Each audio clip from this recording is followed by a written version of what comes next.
बिस्मिल्लाहिर्रहमानिर्रहीम। अस्सलाम वालेकुम दोस्तों, कैसे हो? उम्मीद करता हूँ आप सब खैरियत से होंगे।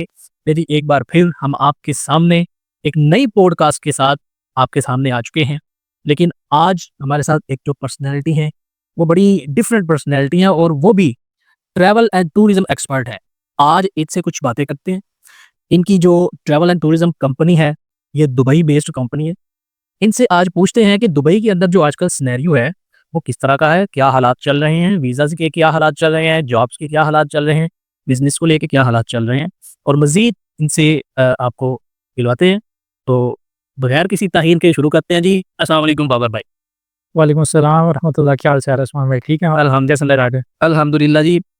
मैं सबसे पहले तो मज़ीद आगे बढ़ने से पहले मैं अपने नाज़रीन को ये बताना चाहता हूँ कि ये वो पर्सनैलिटी हैं कि जिसके साथ हमने अपने ये पॉडकास्ट का, अपनी गुफ्तगू का आगाज़ किया। सबसे पहली वीडियो आपने शायद देखी होगी, वो इन्हीं हस्ती के साथ हमने रिकॉर्ड की थी और ये अज़्म किया था कि अपने लोगों को हमने एक ऑथेंटिक इन्फॉर्मेशन देनी है, ट्रैवल एंड टूरिज़्म के हवाले से, वीज़ाज़ के हवाले से और विज़िट वीज़ा हो चाहे, चाहे वो स्टडी वीज़ा हो, चाहे वो एम्प्लॉयमेंट वीज़ा हो, चाहे बिज़नेस के रिलेटेड किसी भी कंट्री के वीज़ाज़ हों। तो वो हमने इन्फॉर्मेशन देनी है। बाबर भाई स्काईवार्ड ट्रैवल एंड टूरिज़्म कंपनी को रन कर रहे हैं। तो मज़ीद अब आगे बढ़ते हैं। जी, तो बाबर भाई पहले तो आप ये बताएँ कि दुबई में आप कब से इस डिपार्टमेंट में हैं? जी उस्मान भाई, thank you very much again. एक तो आपका बहुत शुक्रिया कि आप यहाँ पे तशरीफ़ लाए और आपने हमें मौका दिया कि हम बात कर सकें। जी, बिल्कुल। जहाँ तक बात रह गई है कि दुबई में मुझे यहाँ पे 10 साल हो चुके हैं और इसके अलावा मैं ना सिर्फ ट्रैवल एंड टूरिज़्म बल्कि कंस्ट्रक्शन से भी मैं रिलेटेड हूँ। मेरी बेसिकली फ़ील्ड जो है वो कंस्ट्रक्शन है और उसके साथ-साथ ट्रैवल एंड टूरिज़्म। आपको पता है कि स्काई वन ट्रैवल्स एलएलसी जो है वो अपना काम कर रही है। माशाल्लाह पिछले 3 साल से ये कंपनी रन कर रही है और अल्हम्दुलिल्लाह बड़ा अच्छा बिज़नेस कर रही है। बाकी जो है वो इंशाल्लाह जैसे आपने अपने इंट्रो में बताया कि हमने लोगों को गाइड करना है, तो यही चीज़ हम लेके चले थे कि लोगों को गाइड करना है और लोगों को ऑथेंटिक इन्फॉर्मेशन देनी है। तो उसके सिलसिले में अगर आपने ये काविश किया, एक तो मैं आपको बहुत ज़्यादा सराहूँगा भी और दूसरा आपका अगेन थैंक यू करूँगा कि आप तशरीफ़ लाए हैं। बगैर किसी ताख़ीर के बढ़ते हैं बाबर भाई, दुबई में हम रह रहे हैं। जी, दुबई के हालात से आप तो काफ़ी हद तक वाकिफ़ होंगे। पिछले दिनों एमनेस्टी स्कीम चल रही थी। पहले तो 2 माह चली, फिर मज़ीद ये इस गवर्नमेंट का मैं शुक्रिया अदा करता हूँ, दुबई गवर्नमेंट का, यूएई की गवर्नमेंट का, कि उसने मज़ीद 2 माह और दे दिए उन लोगों को जो यहाँ पे जिनके वीज़ाज़ इश्यूज़ चल रहे थे। जी, जी। या तो वो कंट्री लीव कर जाएँ या अपना वो स्टेटस चेंज कर लें और लीगल होके यहाँ पे एक अच्छे तरीके से इस मुल्क में रह सकें। लेकिन अब वो स्कीम हो गई है एंड। जी, अब उस स्कीम के एंड होने के बाद दुबई के क्या हालात हैं? $1,000,000 क्वेश्चन किया आपने। बेसिकली ये स्कीम जो शुरू की गई थी, वो दुबई गवर्नमेंट की तरफ से नहीं बल्कि यूएई गवर्नमेंट तमाम इमारात के अंदर ही शुरू की गई थी, जिसके अंदर एमनेस्टी दी गई थी उन लोगों के लिए जो यहाँ पे ओवरस्टे थे और वो लोग जो किसी भी वजह से उनके वीज़ाज़ के प्रॉब्लम थे, उनके वीज़ा कैंसलेशन के प्रॉब्लम थे या वो वीज़ा कैंसल होने के बाद ओवरस्टे थे या वो लोग विज़िट वीज़ा पे आए थे और वो कंट्री लीव नहीं की विद इन टाइम पीरियड और उनका यहाँ पे ओवरस्टे हो गया, प्लस उनके ऊपर फाइन्स हो गए, जिसकी वजह से लोग जो हैं वो स्टक हुए पड़े थे। जी, तो दुबई गवर्नमेंट ने ना सिर्फ बल्कि तमाम इमारात यूएई गवर्नमेंट ने इसको इनिशिएट किया। उन्होंने इमारात के अंदर जितने भी ऐसे लोग थे, ऐसे अफ़राद थे जो फँसे हुए थे, उनके लिए एक एमनेस्टी निकाली। उन्होंने कहा कि आप आएँ, अपने आप को क्लियर करवाएँ और आप अपनी कंट्रीज़ में जा सकते हैं या अपना स्टेटस चेंज करवा सकते हैं। तो उसके अंदर अल्हम्दुलिल्लाह बहुत सारे लोगों ने उसका फ़ायदा उठाया। बहुत सारे लोगों ने अपना स्टेटस चेंज करवाया, बहुत सारे लोगों ने अपने फ़ाइन माफ़ करवाए, बहुत सारे क जो हैं वो अपनी कंट्री लीव करके यहाँ से चले गए हैं ताकि वो दोबारा लीगली यहाँ पे आ सकें और अपना काम कर सकें। ठीक है।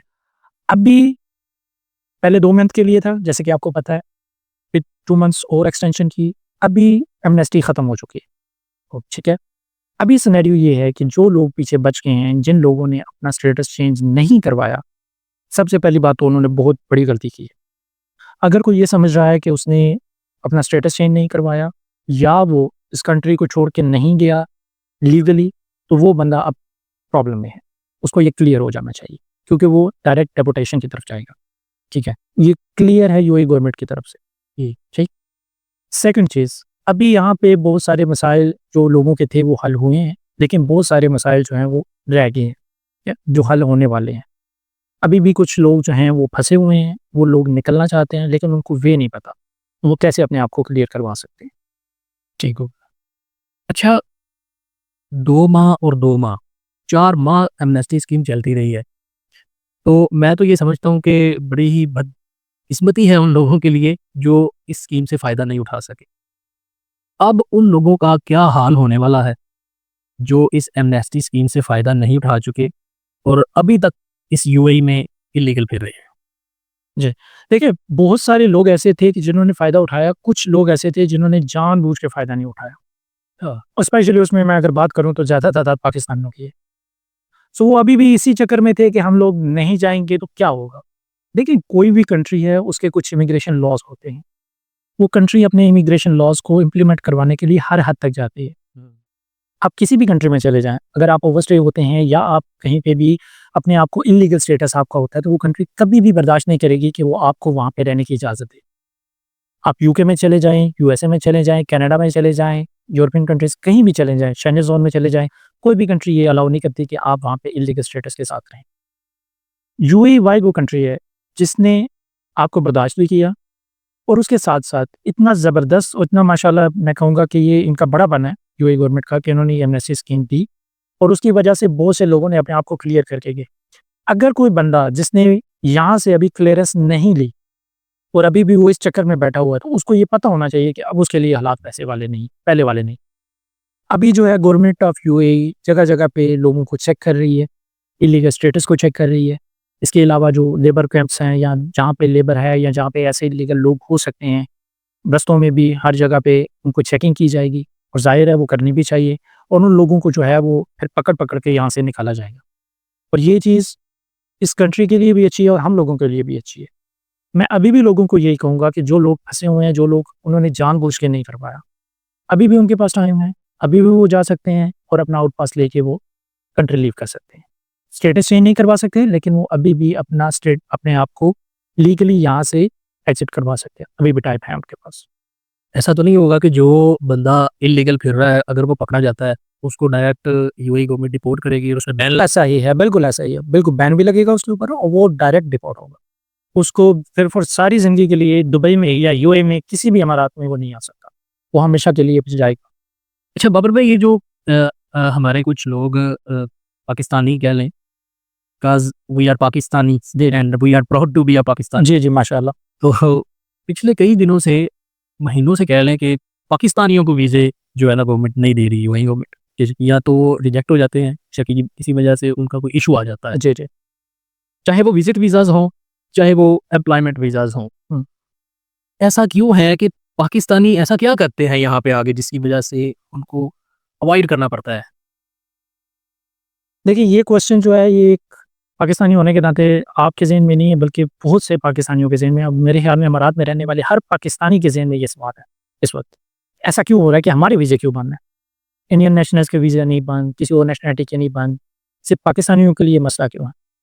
बिल्कुल। ऑफ़िशियली, अनऑफ़िशियली बंद है, ठीक है?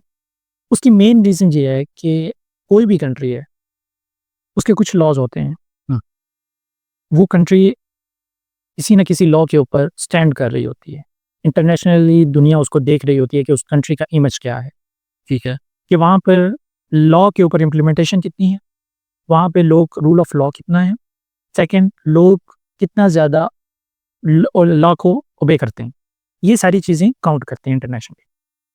यूएई क्योंकि स्टैंड करता है इंटरनेशनल दुनिया के अंदर एक प्रोमिनेंट कंट्री के तौर पर। यहाँ पे टूरिज़्म भी आती है, यहाँ पे लोग जो हैं वो बिज़नेस के लिए भी आते हैं, यहाँ पे लोग जो हैं जॉब करने के लिए भी आते हैं। यानी एक ऐसा यूएई ऐसी मार्केट बनी हुई है जो ग्लोबल मार्केट बनी हुई है इस टाइम, ग्लोबली हब बना हुआ है। अब उसके अंदर लोग आके यहाँ पर बेसिकली जो पाकिस्तानी है या आप कह लें कि कुछ ऐसी कंट्रीज़ हैं जो जिनके अपने हालात मुल्क के सही नहीं हैं, वो यहाँ पे आके इस मुल्क के लॉ को चैलेंज करने की कोशिश करते हैं।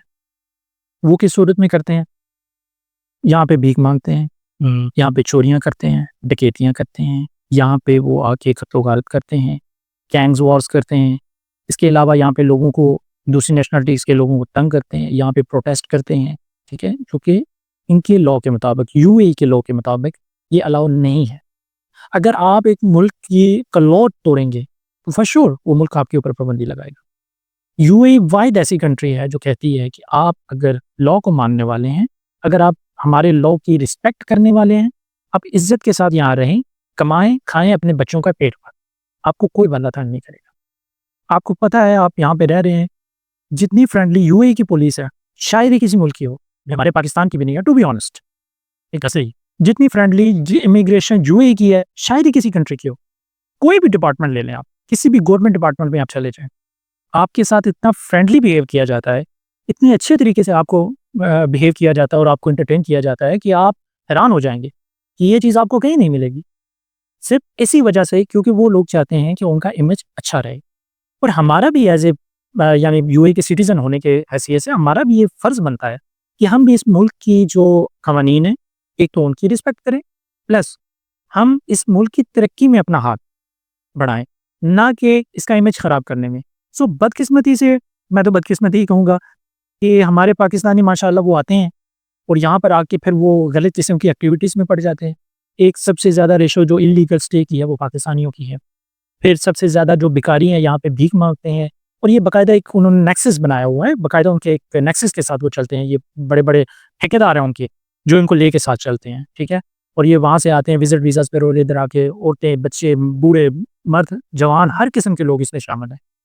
तो एक तो वो यहाँ पे आके भिखारी बनते हैं, भीख मांगते हैं लोगों से। फिर उनका जो रवैया है यहाँ की जो पुलिस के साथ है या जहाँ के जो इदारे हैं, अमन-ओ-अमा के जो मतलब दुबई को या यूएई को जो प्रोटेक्ट करते हैं, उनके साथ उनकी रिट को भी चैलेंज करते हैं।